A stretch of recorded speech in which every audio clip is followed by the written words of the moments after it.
നമസ്കാരം. 10th mains time table day 7 ആണ്.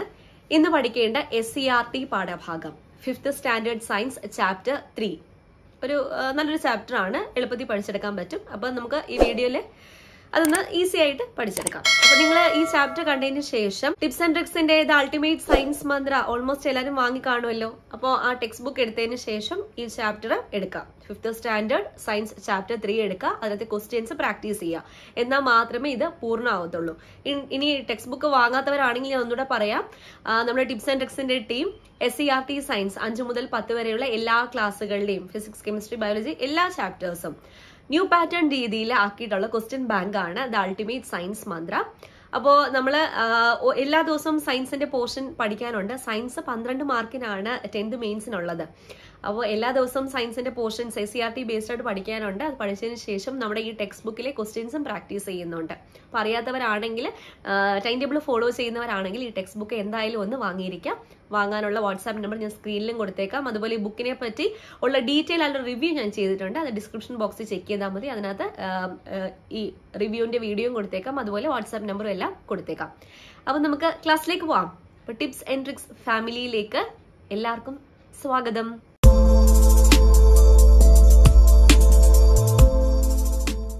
Fifth standard science chapter 3 മാനത്തെ നിഴൽ കാഴ്ചകൾ. വളരെ ചെറിയൊരു ചാപ്റ്റർ ആണ്. കുറച്ച് പോയിന്റ്സ് മാത്രമേ പഠിക്കാനുള്ളൂ.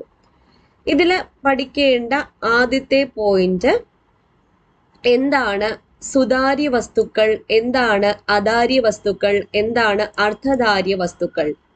സുതാര്യ വസ്തുക്കൾ എന്നാൽ പ്രകാശത്തെ പൂർണ്ണമായും കടത്തിവിടുന്ന വസ്തുക്കളാണ് സുതാര്യ വസ്തുക്കൾ, ട്രാൻസ്പെറന്റ് ഒബ്ജക്ട്സ്.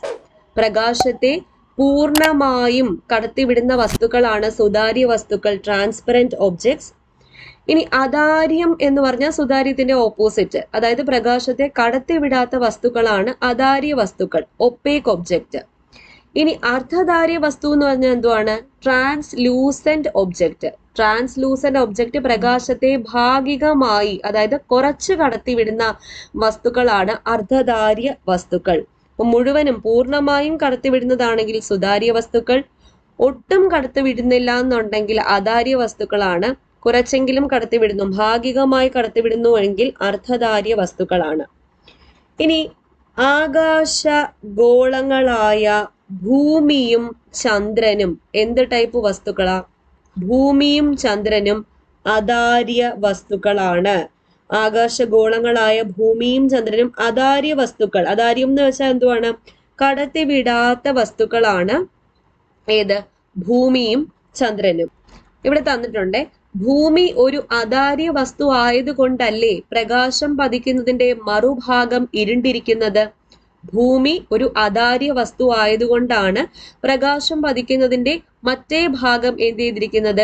ഇരുണ്ടിരിക്കുന്നത്. അതായത് ഇപ്പോ രാവിലെ തന്നെ എടുക്കാം, പ്രകാശം പതിക്കുന്ന ഭാഗമാണ് പകല്, പ്രകാശം പതിക്കാത്ത ഭാഗത്ത് എന്തായിരിക്കും? രാത്രിയായിരിക്കും. ഇനി നിഴൽ പാവക്കൂത്ത് കണ്ടിട്ടുണ്ടോ? ഈ നിഴൽ പാവക്കൂത്ത് എന്ന് വെച്ചാൽ നിഴലുകളെ ഉപയോഗപ്പെടുത്തി നടത്തുന്ന ഒരു ദൃശ്യ കലാവിരുന്ന. നിഴലുകളെ ഉപയോഗപ്പെടുത്തി നടത്തുന്ന ഒരു ദൃശ്യ കലാവിരുന്നാണ് ഏത്? നിഴൽ പാവക്കൂത്ത് എന്ന് പറയുന്നത്. ഇനി അധാര്യ വസ്തുക്കൾക്ക് നിഴൽ രൂപപ്പെടുത്താൻ കഴിയും. അതായത് ഒപ്പേക്ക് ഒബ്ജക്ട്സിന്, പ്രകാശത്തെ കടത്തിവിടാത്ത വസ്തുക്കൾക്ക് നിഴൽ രൂപപ്പെടുത്താൻ കഴിയും. സുതാര്യ വസ്തു ആണെങ്കിൽ നിഴൽ രൂപപ്പെടുത്തുന്നില്ല. അതുകൊണ്ടാണ് ഭൂമിയിൽ നിഴൽ കാണുന്നുണ്ട്. ഭൂമി ഒരു അധാര്യ വസ്തുവാണ്. അധാര്യ വസ്തുക്കൾക്ക് നിഴൽ രൂപപ്പെടുത്താൻ കഴിയും, എന്നാൽ സുതാര്യ വസ്തുക്കളോ നിഴൽ ഉണ്ടാക്കുന്നില്ല. ഇനി സൂര്യഗ്രഹണവും ചന്ദ്രഗ്രഹണവും. ഇനി അടുത്തത് സൂര്യഗ്രഹണമാണ്, സോളാർ എക്ലിപ്സ്. സോളാർ എക്ലിപ്സ് ആണെങ്കിൽ EMS എന്ന് ഓർത്താൽ മതി. E എന്ന് പറയുന്നത് എർത്ത് ആണ്, M എന്ന് പറയുന്ന മൂൺ, S എന്ന് പറയുന്ന സൺ. അതായത് ചന്ദ്രൻ ഭൂമിക്കും സൂര്യനും ഇടയിൽ വരിക. ചന്ദ്രൻ, ഈ ഫിഗർ നോക്കുക, ചന്ദ്രൻ ഭൂമിക്കും സൂര്യനും ഇടയിൽ വരുന്നതാണ് ഏതെന്ന് പറയുന്നത്? സൂര്യഗ്രഹണം. സൂര്യഗ്രഹണം എന്ന് പറയാനുള്ള കാരണം, ഈ ചന്ദ്രനില്ലേ ഭൂമിക്കും സൂര്യനും ഇടയിൽ വരുമ്പോ ഭൂമി ചന്ദ്രന്റെ നിഴൽ പാതയിൽ വരും. ഭൂമി എന്ത് ചെയ്യും? ചന്ദ്രന്റെ നിഴൽ പാതയിൽ വരും. ചന്ദ്രന്റെ നിഴല് എവിടെ പതിക്കും? ഭൂമിയിൽ പതിക്കും. അപ്പോൾ നിഴല് പതിയുന്ന പ്രദേശത്ത് നിന്ന് നോക്കുമ്പോഴത്തേക്കും ആരെ കാണാൻ പറ്റത്തില്ല? സൂര്യനെ കാണാൻ പറ്റത്തില്ല. ഇവിടെ നിന്ന് നോക്കിക്കേ, സൂര്യനെ കാണാൻ പറ്റൂ? ഇല്ല, ചന്ദ്രൻ വന്ന് മറിഞ്ഞു നിൽക്കുമല്ലേ. അപ്പൊ അതുകൊണ്ടാ ഇതിനെ എന്ത് പറയുന്നത്? സൂര്യഗ്രഹണം എന്ന് പറയുന്നത്. സൂര്യഗ്രഹണത്തിന്റെ പൊസിഷൻ എന്ന് പറഞ്ഞാൽ ചന്ദ്രൻ ഭൂമിക്കും സൂര്യനും ഇടയിലായിരിക്കും. ഇനി സൂര്യഗ്രഹണം 3 രീതിയിലാണ് പ്രധാനമായിട്ടും ഉള്ളത്. സൂര്യഗ്രഹണം പലവിധം. പൂർണ്ണ സൂര്യഗ്രഹണം, അതായത് പൂർണ്ണമായിട്ട് നമുക്ക് സൂര്യനെ കാണാൻ പറ്റത്തില്ല. ഈ ഫിഗർ കണ്ടോ, സൂര്യൻ അവിടെ ഉണ്ടെന്ന് അറിയാനേ പറ്റത്തില്ല. ഇനി വലയ സൂര്യഗ്രഹണം എന്ന് പറയുമ്പോഴത്തേക്ക് ഇങ്ങനെ ഒരു വലയം രൂപം ചെയ്ത് ആ വലയത്തിന്റെ ഉള്ളിൽ മാത്രം നമുക്ക് സൂര്യനെ കാണാൻ പറ്റും. ഈ മഞ്ഞ വെട്ടമാണ് സൂര്യൻ. സൂര്യനെ മറഞ്ഞുകൊണ്ട് ആര് വന്ന് നിൽക്കുക? ചന്ദ്രൻ വന്ന് നിൽക്കുക. ഇനി ഭാഗിക സൂര്യഗ്രഹണം എന്ന് പറഞ്ഞാൽ കുറച്ച് മാത്രം നമുക്ക് സൂര്യനെ കാണാൻ പറ്റും. അതായത് ചന്ദ്രൻ എന്ത് ചെയ്യും? ഈ കുറച്ച് ഭാഗത്ത് മാത്രം മറഞ്ഞു നിൽക്കും. ഇതാണ് ഡിഫറെന്റ് ടൈപ്സ് സൂര്യഗ്രഹണം എന്ന് പറയുന്നത്. പൂർണ്ണ സൂര്യഗ്രഹണം, വലയ സൂര്യഗ്രഹണം, ഭാഗിക സൂര്യഗ്രഹണം.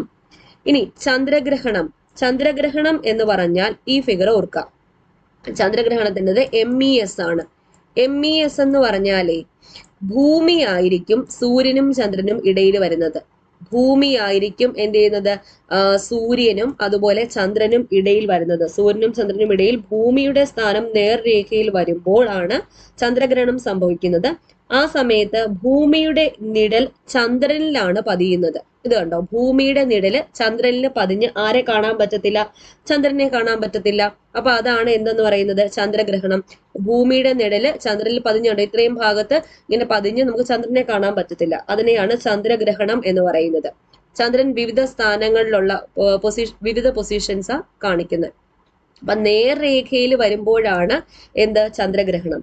അതുപോലെ സൂര്യഗ്രഹണവും നേർരേഖയിൽ വരുമ്പോഴാണ്.